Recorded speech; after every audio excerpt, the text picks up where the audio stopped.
يا أهلا بكل متابعين إيمان في كل مكان. وحشتوني قوي قوي من الرواية اللي فاتت. جاية النهاردة وجايبالكم معايا رواية قوية جدا. رواية النهاردة من أقوى وأجمل الروايات اللي ممكن تشوفوها. لكن قبل ما نبدأ رواية النهاردة عايزة أقول لكم كمان إني نزلت رواية جميلة جدا، رواية شبل الصعيد. الرواية دي حلوة قوي، نزلت على قناة قصص واقعية، بجد رومانسية وجميلة جدا، ومتأكدة ان كلكم هتحبوها. وكل اللي بيتفرج دلوقتي على رواية النهاردة يروح بسرعة على قناة قصص واقعية ويشوف الرواية الحلوة دي. ما تنسوش تصلوا على النبي وتفجروا زر اللايك. يلا نبدأ. الليل نازل على الحارة زي غطا سميك، والدنيا ساكتة إلا من صوت عربية بتكركر من بعيد. في زاوية على الرصيف كانت قاعدة ليلى، بنت بتبيع مناديل، شعرها منكوش ووشها مليان تراب، بس عينيها زي الضي، ماسكة كيس صغير فيه شوية مناديل.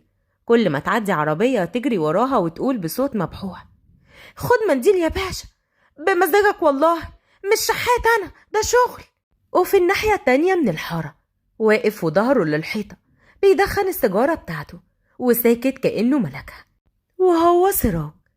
الناس في الحارة كلها تقول عليه سراج الغراب، بلطجي من يومه، عينه حمرا وسكته رصاص، لكن اللي يعرف ان جواه في حد بيصرخ. شاور لها بإيده وهي راحت له بتلقائية وقالت بخفة: مش عاوزين مناديل برضو، ولا مستني دم ينزل علشان تمسحه؟ بص لها من فوق لتحت وضحك وقال: انتي بتشتغلي ايه غير مناديل؟ يعني لو بتشتغلي شغلانة تانية بعد نص الليل زي غيرك. ردت عليه وقالت له: بشتغل شريفة يا سراج، بس الظروف ما بتسألش عن الشرف. سراج قرب منها ومسك المنديل من ايديها، بس ما خدهوش وقال بهمس: بس انتي مش شبههم، انا بفهم كويس قوي في الناس. مين دول؟ رد وقال: اللي بيبيعوا في الشوارع ليل ونهار باسم التسول. بس انتي فيكي وجع مش للبيع. ليلى بصت له بسرعة وشدت ايديها. هو الوجع بقى تهمة دلوقتي، ولا انت بتمثل دور اللي شايف الناس من جوه؟ سراج ضحك ضحكة قصيرة: انا مش بمثل، انا اكتر واحد بيتفرج على الناس من تحت لفوق، وانا نايم في الارض وهم بيعدوا من فوقي. انا اكتر شخص اقدر اقرا العيون. ليلى قالت: اه، بس محدش قالك تقرب مني. سراج وهو قاسي الملامح: انا ما بقربش، انا بلاحظ، انا اذكى اكتر مما تتخيلي. ما تلاحظش كتير، اللحظة في الشارع تمنها غالي قوي. سراج راح وقف وسند بظهره على الحيطة وولع سيجارة ثواني وبعدين قال: بكرة مش هتلاقيني هنا، عندي شغل في الحتة تانية. ليلى بلا مبالاة مصطنعة: طيب، هو أنا مالي تكون موجود ولا مش موجود؟ سراج بهدوء: ولا حاجة، بس كنت فاكر إنك هتسلمي عليا قبل ما أمشي. ليلى اتنفست بعمق: أنا ما بوعدش حد علشان الكل بيروح. سكت لحظة وبعدين بصلها وهو بيكبس السيجارة في الحيطة: طيب لما أرجع، لو رجعت يعني هتكوني لسه هنا؟ ردت ليلى: أنا مش وردة مستنية حد يسقيها، أنا طوب، والطوب ما بيتحركش غير بالرجلين اللي بترفصه. سراج بصلها في عيونها، وبعد ما بصلها شوية سابها ومشي. والنظرة دي كانت كفيلة تقول كلام كتير قوي مش قادرين يقولوه لبعض. الباب اتفتح وفجأة سراج دخل، شكله متبهدل ولابس هدوم شارع، بس عينه ثابتة وفيها وقار. اللواء رفع عينه وابتسم بس ببرود وقال: أنا قلتلك تبعد عن العيال دي وتخلي بالك من التغطية، أول ما نزلت اتشدت في خناقة. سراج قال بصوت حاد: الخناقة دي كانت مفتاح يا فندم.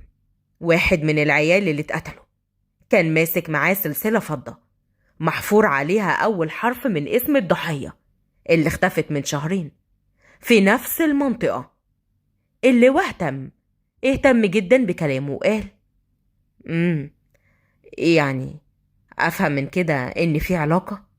سراج قال: واضحة، في شبكة في الحتة دي بتلم ولاد الشوارع وبتستخدمهم في تصفية حسابات بين تجار مخدرات كبار جدا. بس المميز في الجريمة الأخيرة إن الضحية متعلقة ببنت صغيرة بتمسح عربيات في الإشارة، شفتها النهاردة. اللواء قاطع كلامه بسرعة وقال: شفتها؟ طيب هي اسمها ايه؟ سراج تردد لحظة وقال: ليلى، بس مش متأكد إذا كانت مرتبطة مباشرة بالجريمة ولا مجرد شهدة. اللواء قال: طيب أنا عايزة أنبهك لحاجة، ما تخليش عواطفك تدخل يا سراج، أنت نازل متخفي، أي خطأ هيفضحك وسط الزبالة دي. سراج بهدوء: أنا ما بنزلش ألعب يا فندم، أنا نازل أخلص الشغل أطلع كل اللي وراهم واللي في قلبهم. اللواء: طيب اسمع، بلغني أول بأول بكل حاجة، ولو حسيت إنك اتكشفت انسحب فورا، فاهم يا سراج؟ سراج وقف ورفع راسه وقال: مفيش انسحاب في إنهاء، الحية اللي تحت الأرض لازم تتضرب على دماغها قبل ما تعض حد تاني. ونروح لليلى. في نفس الوقت كانت لسه واقفة في نفس المكان، بتبص للسكة اللي مشي فيها، نفسها مخنوق ودماغها مش مرتاحة. في حاجة في الراجل ده مش مفهومة، لا هو بلطجي زي الباقي ولا هو غريب عن الوجع، لكن ليه عينيه بتحكي وجع مش بتاع الشارع. همست لنفسها وبتقول: انت مين يا سراج؟ ويا ترى انت بتدور على ايه في وسط الشارع واولاد الشوارع؟ الشمعة اللي في نص المكان وضيها اصفر وريحة الدخان وحشيش واربع عيال قاعدين على الترابيزة وبيتكلموا عن اخر جريمة، وكان في وسطهم سراج. كان قاعد وسطهم وبيشرب شاي وبيشرب السيجارة بتاعته ووشه بارد جدا. أمين أحد البلطجية وقال بنظرة خبيثة: الواد اللي وقع عند الغورية ده كان طالع من عند حد تقيل قوي، اللي لمسه بيموت، ده تالت واحد يختفي من أسبوعين. رد سراج وقال: يعني في دم بيتصفى؟ بس ليه؟ اشمعنى المنطقة دي بالذات؟ سعدون بص بحدة: علشان هنا أمان، مفيش كاميرات والكل ساكت، واللي بيتكلم بيتقطع، حتى العيال الصغيرة بقوا يعرفوا يخبوا جثة في شوال. بس دعك، العيال دلوقتي ما بقوش يخافوا، بقوا يبيعوا أي حاجة مقابل قرشين. أمين قرب منه اللي كان قاعد جنبه أحد البلطجية وقال: انت مالك؟ كأنك قلبك وجعك، ولا كنت تعرف الواد اللي اتصفى ده؟ سراج شد نفسه، رمى الكوباية على الأرض وقام وقف: أنا معرفش حد، اللي هيمد إيده في الدم هيتبل بدمه. الكل سكت والجو اتوتر، وسراج خرمهم بنظرة وخرج من المكان، سايبهم في صمت مريب مستغربين جدا هو ليه اخد الموضوع على أعصابه كده. ونروح عند ليلى، كانت قاعدة جنب الرصيف بتلم هدومها في كيس، خلصت بيع وبتستعد علشان تمشي، وفجأة سمعت صوت خرفشة وراها. لفت بسرعة بس الشارع كان فاضي. ليلى بتكلم نفسها وبتقول: ايه ده؟ هي يخرب بيت العتمة، دي بتاكل الواحد وهو صاحي، ده انس ولا جن ولا ايه؟ انا كنت سامعة صوت حد جنبي، اما اقوم امشي احسن. وفجأة كانت هتمشي، وهي ماشية لقيت حد مسكها من دراعها في عز الضلمة، صوت رجولي غليظ، وكان بيقول لها: تعالي ورايا من غير ما تسرحي يا بنت ومن غير صوت، فاهمة؟ يلا. وفجأة ليلى صرخت، ما قدرتش ما تصوتش، بس صوته كان أسرع وخنق صرختها بكفه، حد بيحاول يخطفها. لكن في نفس اللحظة صوت متفجر جه من الناحية التانية: سيب البنت يا واد يا معفن انت.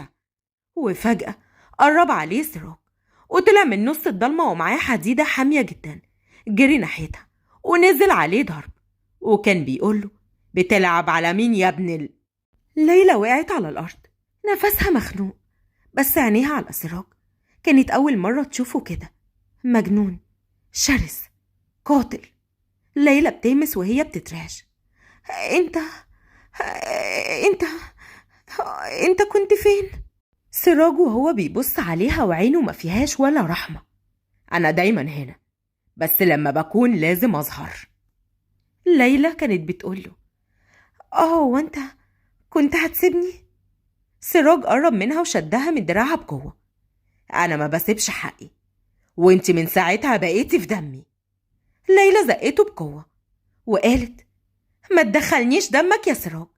عارف ليه؟ علشان دمك تقيل قوي. سراج ببرود اهو انت اللي رميتي نفسك فيه.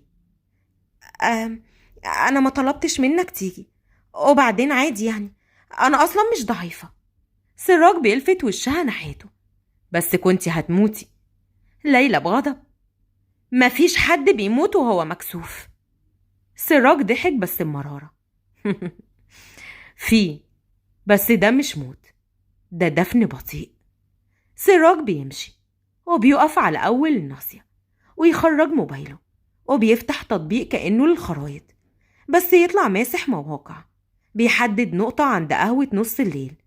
سراج بيقول بصوت واطي العيال دول بيخبوا أكتر ما بيحكوا، وراهم بلاوي. أما بقى تاني يوم في قهوة نص الليل، سراج كان قاعد بس لوحده بيبص حواليه، وعينيه ثابتة على باب صغير في آخر الشارع، باب مخزن مهجور، وقاعد مستني وبيشرب السيجارة بتاعته. وفجأة صوت حد بيقرب منه بهدوء، والشيشة بتتزق على الأرض. واحد عجوز بيقعد قدامه اسمه عم زين، شكله مجذوب بس نظراته واعية جدا.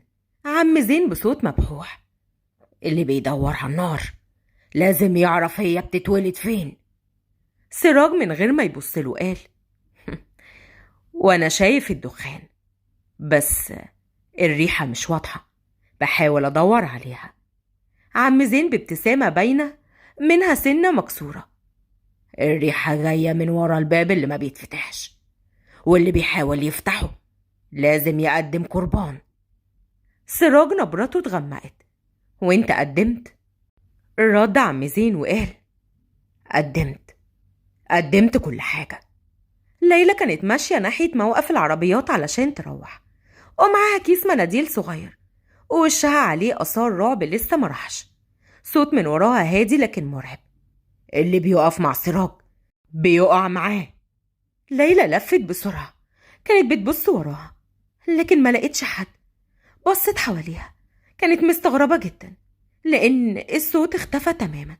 وأول ما بصت قصادها لقيت نفس الراجل اللي كان بيحاول يخطفها واقف من بعيد بيبتسم ابتسامة سامة، وفجأة بيختفي جوه زواق ضيق. وفي نفس اللحظة سراج بيرجع بيته اللي مأجره فوق السطوح، بيت صغير متهالك بس من جوه متظبط بمراقبة دقيقة.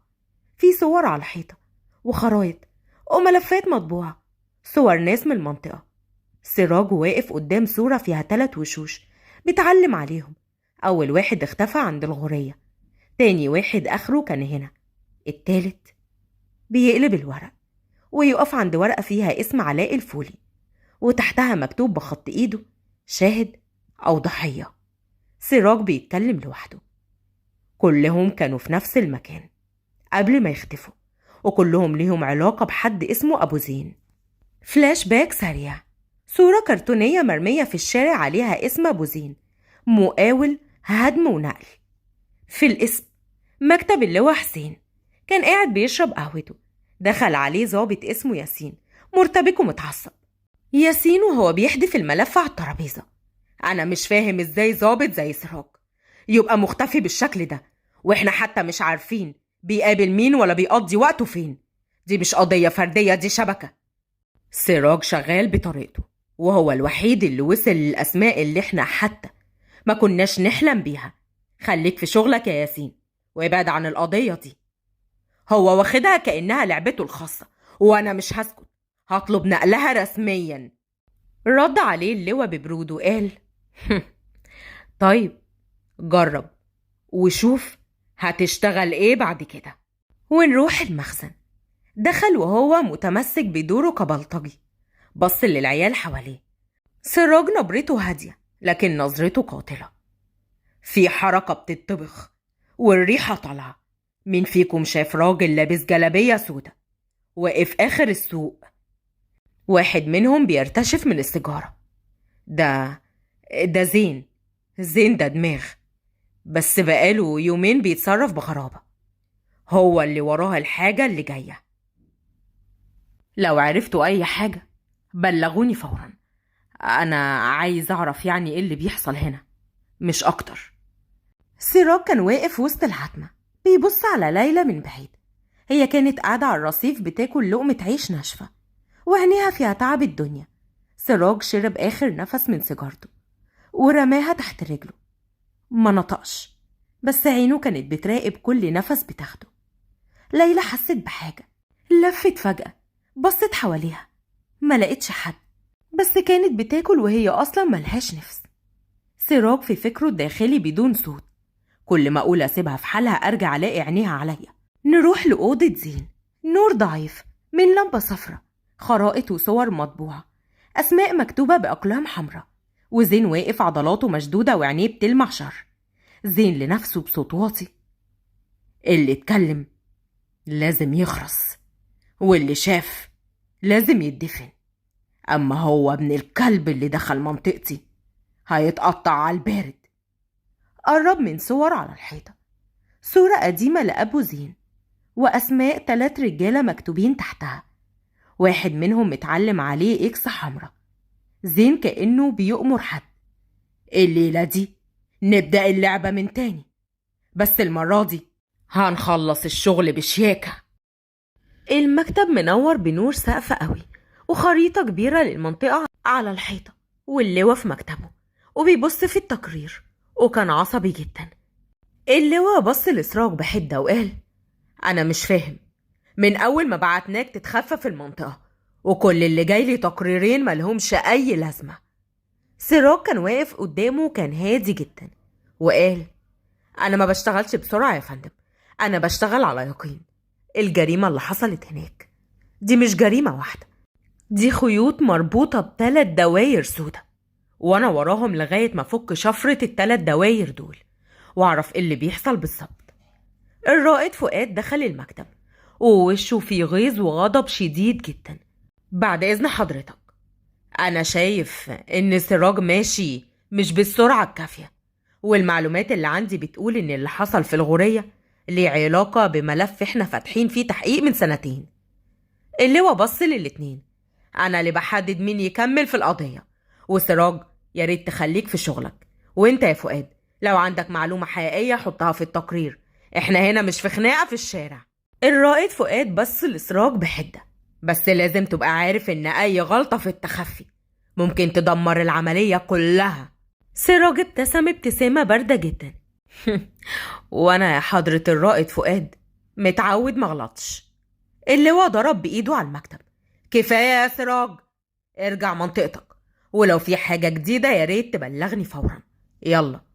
ليلى كانت لابسة جاكيت واسع باين عليه قديم جدا وشعرها متغطي بإشارب باهت، وفي ايديها كيس مناديل وصوتها مبحوح من كتر ما بتنادي. ليلى صوتها الناشف: مناديل يا بيه، مناديل يا ستي بريحة الورد. العربيات بتعدي بسرعة والناس بتبصلها باستحقار. في شاب بعربية سودا وقف وطلع من شباك العربية كان بيقول: هو في ورد في الكيس ده ولا بس ريحة عرقك؟ ليلى بصت له بجمود ومدت الكيس: ريحته أنضف من قلبك، خد الكيس وانت ساكت، مش عايزة كلام كتير. سحب الكيس من ايديها وحدف لها الجنيه على الأرض. ليلى اتنهدت وانحنت تلمه. ليلى وهي بتكلم نفسها: ياه، الناس بقت أرخص من الجنيه ده، والعيشة بقت طين. يا رب صبرني وقويني على العيشة الصعبة اللي أنا فيها. قامت ومسحت على هدومها وكملت مشي. كانت ماشية في وسط الزحمة وعيونها بتدور على أمل، على رزق، على أي حاجة تعيشها بكرة. وصلت عند بيت قديم ووقفت تريح ظهرها وطلعت من جيبها صورة بنت صغيرة تكون بنت أختها ومعيشاها مع خالتها في بلد أرياف، وكل ما تحوش فلوس تبعتهم لها بسرعة. كانت اسمها مريم. يا حبيبتي يا مريم، هعيشك أحسن من كده، مش هسيبك تكبري في الوحل ده يا مريم أبدا. سراج خرج من باب حديد، وشه مقفول وعينيها فيها نار مكتومة، نفسه مقطوع من الغلب اللي شافه جوه. كان بيكلم نفسه بصوت واطي ويقول: القضية بتتهرب من ايدي وناس كتير بتلعب فيها، بس انا مش هسكت، مش بعد اللي شفته تضيع مني. ركب موتوسيكل مهكع، ضرب السويتش وطار في الشارع. كان ماشي من غير اتجاه، بس دماغه شغالة. كل كلمة اتقالت، كل وش شافه، كل معلومة بسيطة بقت بتترتب في مخه زي البازل. فلاش باك قصير في الاسم: الضابط عبد المحسن دخل اللواء وقال: أنا شايف إن سراج بيتعامل مع القضية بالعند، هو واخدها تحدي مش تحقيق. بصراحة أنا مش متفائل تماما. رد اللواء ببرود وقال: بس هو الوحيد اللي دخل وسطهم، وعارف كمان يلم حاجات محدش غيره شافها. أنا متأكد إن محدش هيعرف يوصل للعصابة دي غيره. عبد المحسن بغيرة: أصلا هو مين علشان ياخد كل حاجة، وعلشان هو الملم بكل المعلومات اللي في القضية؟ هو اللي اخترق عالمهم، وده مش سهل، وهم مصدقينه ومعتبرينه واحد منهم. في مخزن قديم، أبو زين بصوته الهادي اللي يخلي جلدك يقشعر: منطقة سراج دي فيها ريحة مش عجباني. الوش اللي طالع ده مش بتاع شاي ومخدرات، ده باصص لأكتر من كده بكتير. زقلط بقلق كان واضح جدا عليه. العيال بتقول إنه دايما ساكت، بس بيبص كتير، وبيروح لوحده في مشاوير كتير قوي، وبيختفي، وكل يوم في مكان مختلف. أبو زين ولع السيجار وقال: يعني بيلم عننا معلومات، صح؟ أنا كمان مش مرتاح وقلقان قوي من الشخص ده. حربي باندفاع: بقول لك ايه، نبعت له حد يفرمه ونخلص مني. أبو زين اتنفس نفس طويل وقال: لا، اصبروا، اتقالوا كده لغاية ما نشوف هنتصرف معاه ازاي. سراج ما يتفرمش، سراج يتعرق قدام الناس، نطلع له ملف من أيام زمان، نخليه هو اللي يهرب من الحارة برجليه. زقلط بهمس: ولو طلع شخص عنيد ومش سهل. أبو زين ضحك ضحكة ما فيهاش ولا ذرة إنسانية، وبعدين قال: ساعتها الحيطة اللي هتتكلم، كل حاجة وليها توقيتها، وأنا بحب أقتل بالراحة. ليلى ماشية بخطوات سريعة بتلم المناديل اللي فاضت منها، بس فكرها مش معاها. عينيها سرحانة في وش سراج اللي شافته كذا مرة واقف ساكت في الضلمة. عينيه فيها حاجة تقيلة، وقلبها بيقول إنه مش بلطجي. ليلى بتفكر وهي بتشد الجاكيت عليها: الواد ده مش طبيعي، بيبان فجأة ويسيب وراه ريحة خطر، بس ملامحه فيها وجع زيي. يا ترى هو مين؟ أنا حاسة إن وراه سر كبير. وقبل ما تكمل تفكيرها صوت خبطتين على عربية خردة وراها. ليلى بترجع لورا خطوتين واتخضت جدا، وكانت فاكرة إن حد وراها. استر يا رب! لكن ما طلعتش غير قطة. ليلى اتنهدت، بس قلبها بيخبط، وضحكت جدا على نفسها إنها خافت من قطة. ونروح عند سراج. كان قاعد على الكنبة اللي في بيته اللي فوق السطوح، قدامه خرايط قديمة وصور مطبوعة وأسماء متقاطعة، بيكتب ملاحظاته. وكان صوته واطي وبيكلم نفسه: 3 جرايم في 3 مناطق، وكلهم خرجوا من مباني كانت لسه بتتهد. ومين اللي ماسك أغلب مقاولات الهدم؟ أبو زين.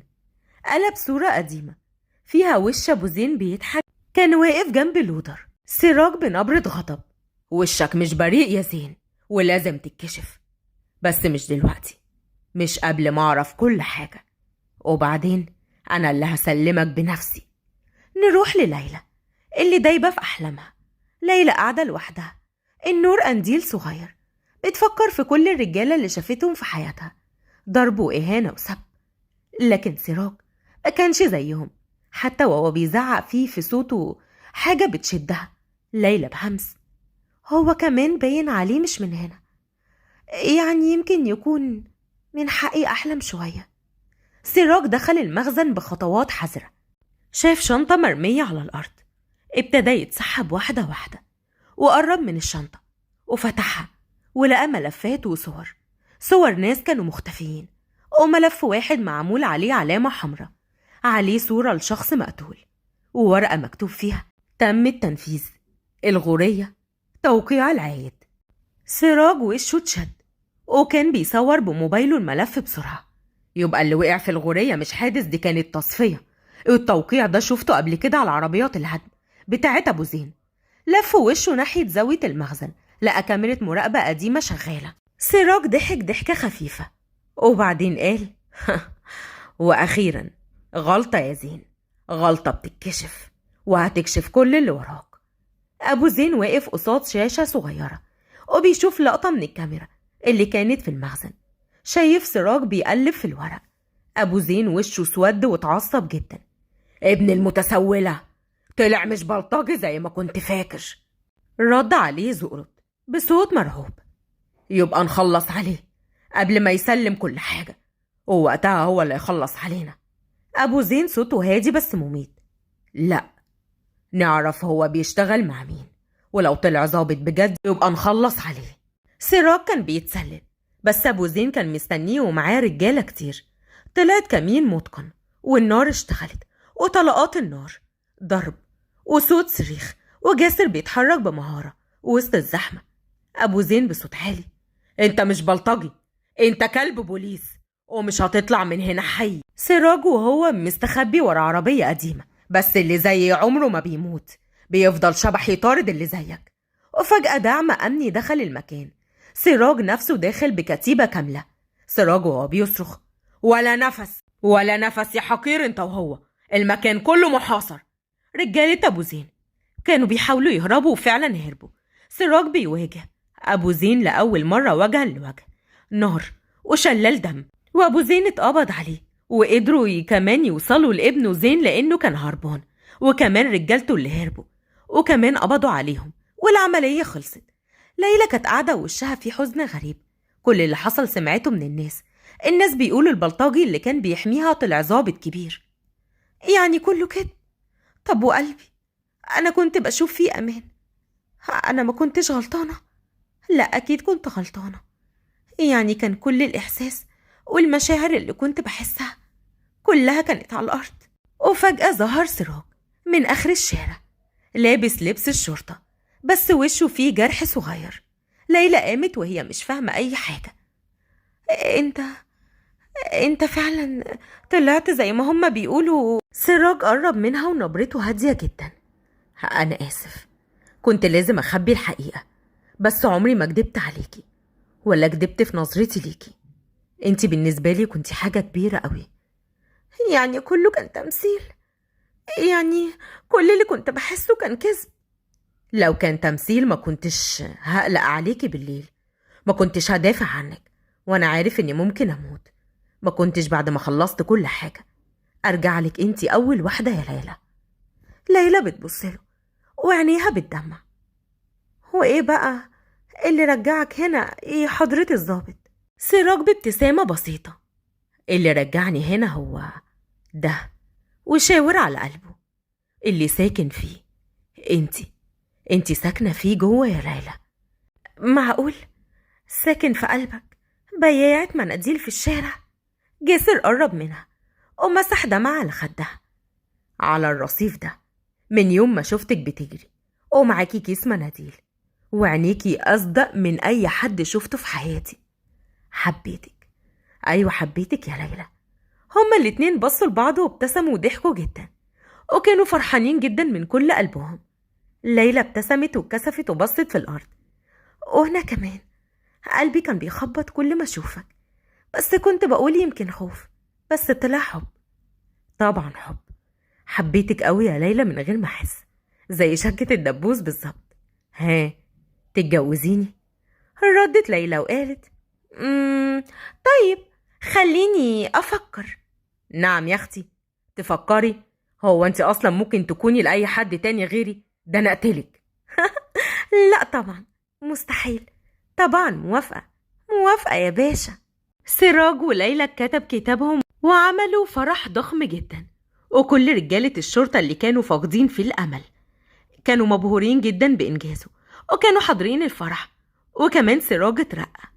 أما بالنسبة لليلى جابت مريم بنت أختها علشان سراج هو اللي صمم إنها تعيش معاهم في الفيلا بتاعتهم، وعاشوا حياة سعيدة جدا كلهم مع بعض.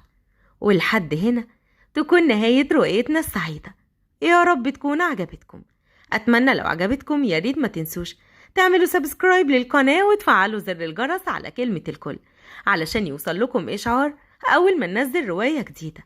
وكمان ما تنسوش تشيروها على الفيسبوك ومع كل أصدقائكم علشان تساعدوا غيركم إنه يشوف الرواية وإنها تنتشر كمان، وكمان يبقى تفجروا زر اللايك. ألقاكم في رواية جديدة يا أجمل إخوات في الدنيا. مع السلامة.